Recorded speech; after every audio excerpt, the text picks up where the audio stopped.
Obboleettiin Raachuu Tasfaayee hawwiin tan torbaan tokko dura gara Itoophiyaa dhufte amma immoo deebitee gara biyyarraa dhufte gara biyya Faransaay deebi'aa jirti.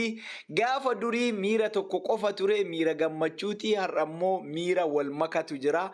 Keessaafuu isii irraa akkuma suuraa irratti argaa jirtan humnaan biraa deemaa jirti garaa ofii gadi hidhattee dirqama waan ta'eef biraa deemaa jirti. Raachuun immoo torbaan tokko isii bashannansiisee bakka hunda isii geesse.